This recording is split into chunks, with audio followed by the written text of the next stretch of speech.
Good morning, students. Today we are going to do chapter number 3, NCERT class 6. The name of the chapter is What is Government? Now, if you look at this picture, this is directly from your book, and these are the main headlines of newspaper, which talks about the role of the government. Now, government sought to protect rights of unorganized workers, checking on price of onions. Okay, Supreme Court can have 5 more judges. Like, who is directing? These all directions have been given by government.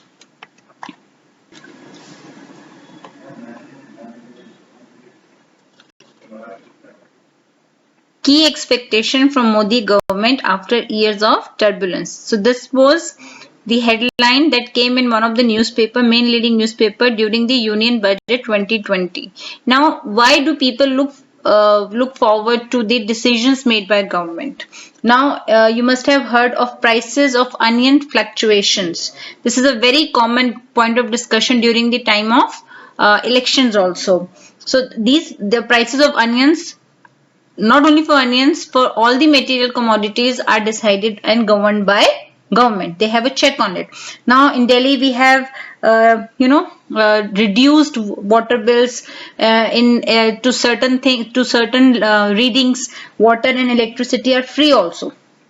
Okay, the roads that you see, who is making them? If there's a new project for developing infrastructure in terms of, say, highways in Delhi or in any state in India, who is deciding that, right? So we need government to do all these jobs. Now, what is a government? When we say what is a government, it's a group of people managing the affairs of a country. So that body is called as government.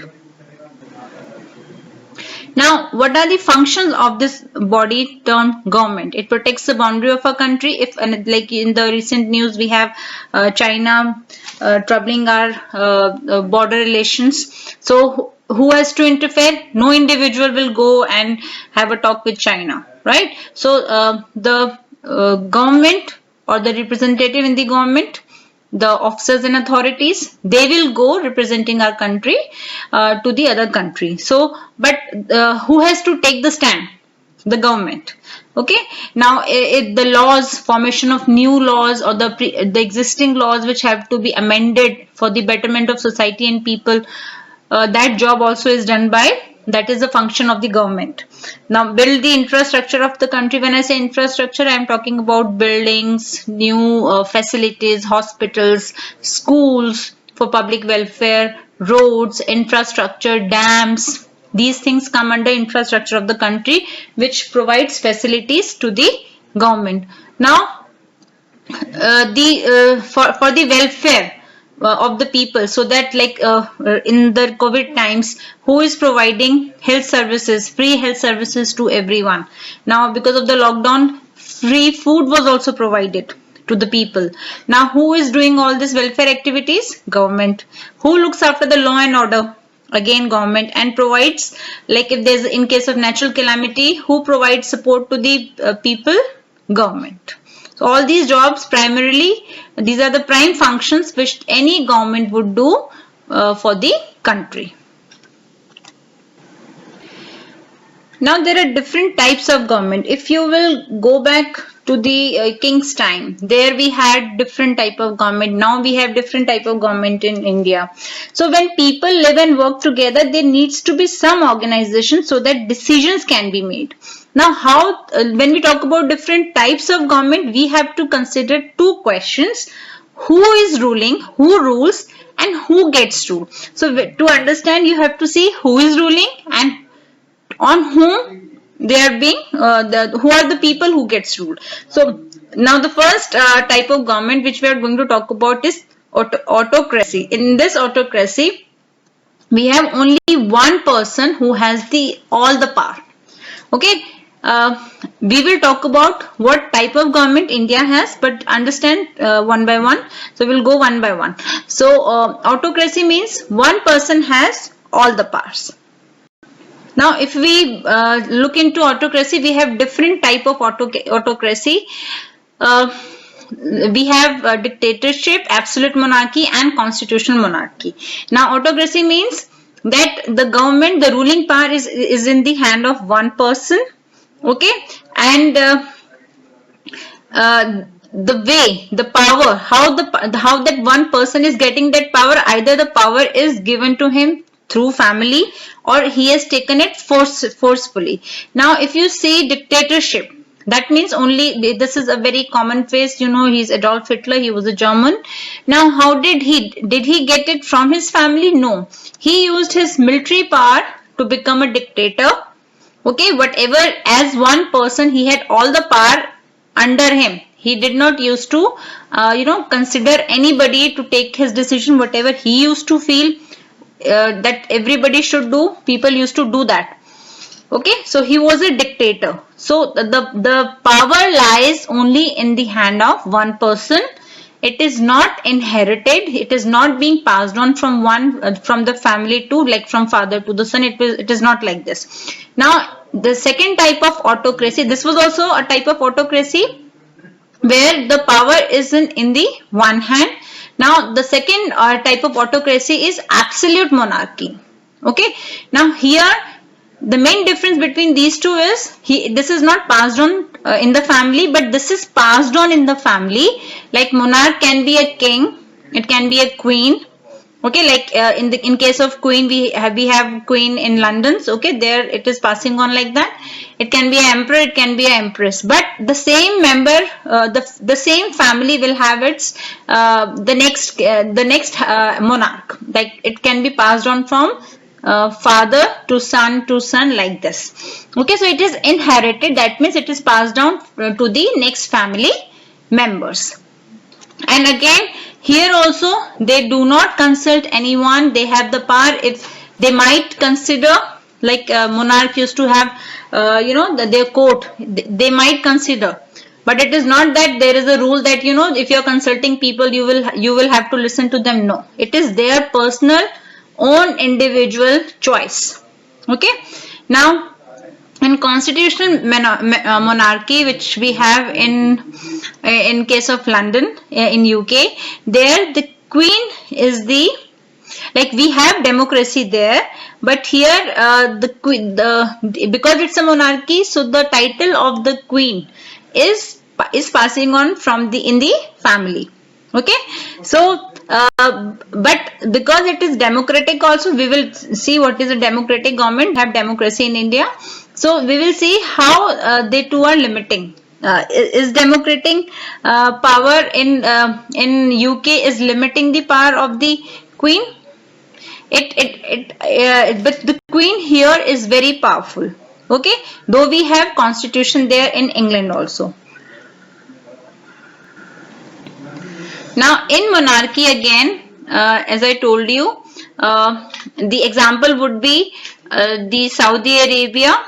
Okay, so Al Saud family is like there, the son it will be inherited with the title of the next emperor or king from his father. So that is the example for this. Okay, and again the people are ruled. Okay, so the monarchy will have the same family ruling it. Okay, but like in a constitutional monarchy like we have in UK, the democratic government is there, which is controlling monarch control, but there still nothing can be done without the queen's consultation. She has to be consulted when it comes to taking any decision. Though they have democracy also, they have elections to elect the new PM over there, right? And in dictatorship again, generally it is the control of power comes with using of force. Okay, so there the military dictatorship army is generally in control, as in case we discussed about Adolf Hitler. Now we talk about democracy. When we say democracy, it is the rule of people. Here elections are held, we have power of casting vote. Okay, this is the most popular form of government, and the simplest definition to define this would be the government of the people, by the people, and for the people. So people are very, very important.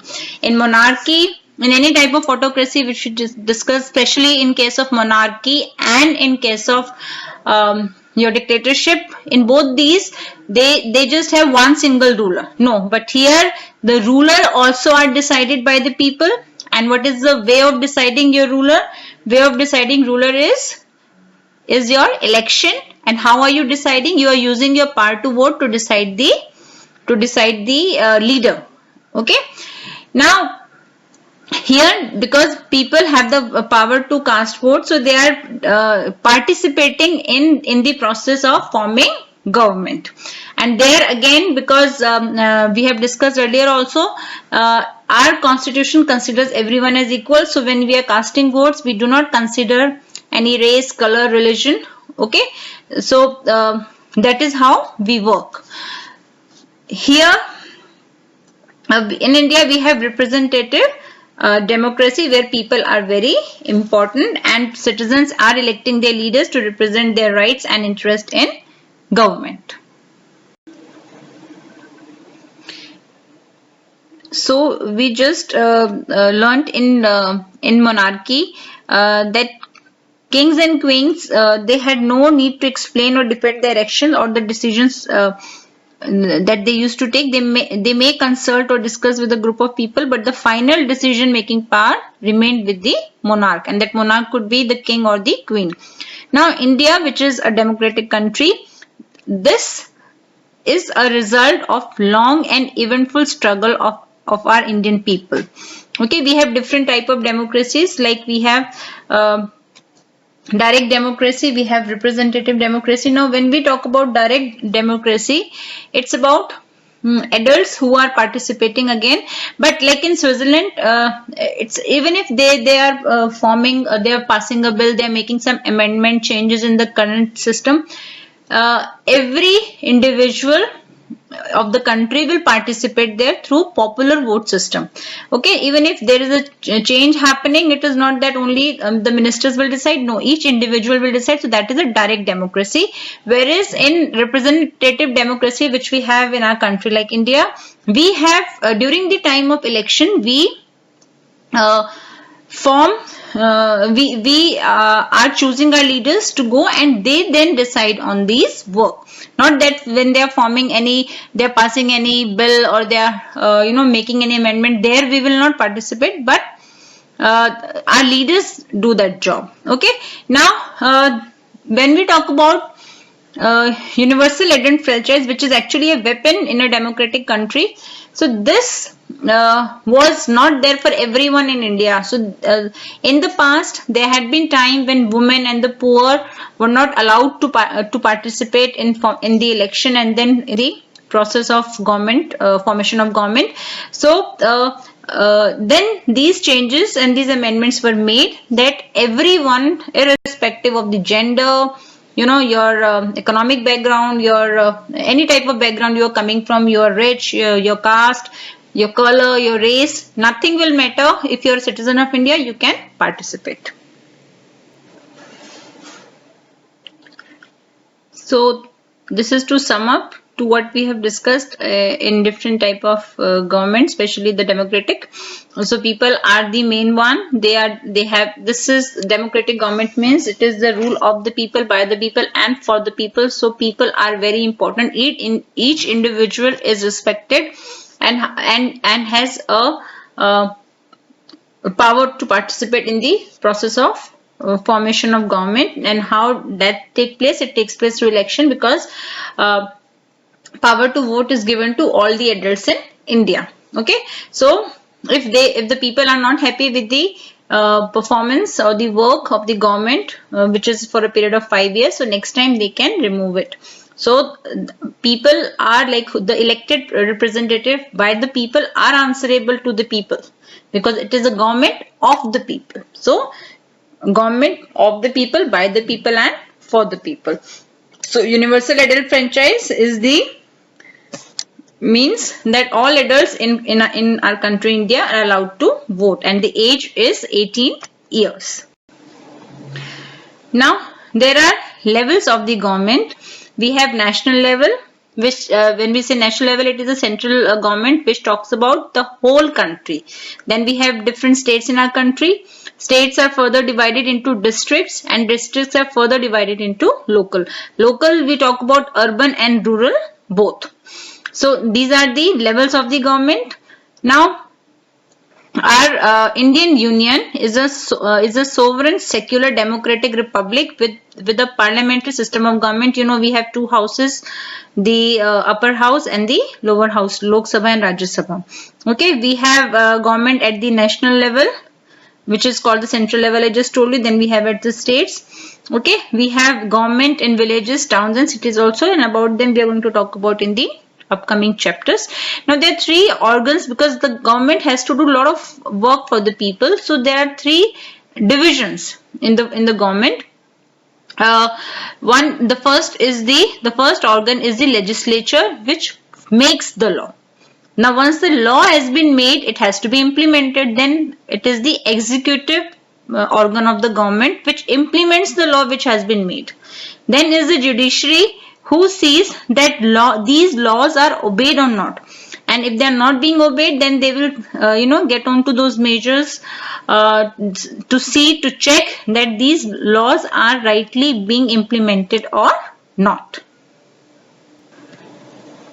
Now in our democratic setup, voting is very important, and if you see in this picture, the ladies are out on roads fighting for their voting rights. Now there was a universal suffrage movement. Okay, so suffrage means the right to vote. It was not just in India but in US and Europe also, and this is an extract from the leading newspaper in 1931, Young India, which says that Gandhiji also was of the view that everybody in India should be allowed to vote.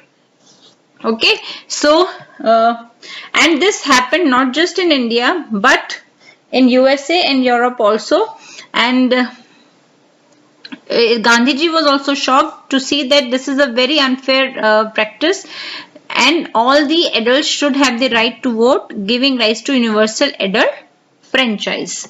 As this extract also says that he is actually shocked to see that the person who do not have wealth or literacy are not allowed to vote. So there was a movement at different types in history in different parts of the world, like I'll talk about USA and Europe. In USA and in Europe, women actually and the poor, they all came out for their right to participate in the movement, and their struggle, the female struggle or the women's struggle to vote, it strengthened during First World War, and it is called women's suffrage movement. The term suffrage means the right to vote.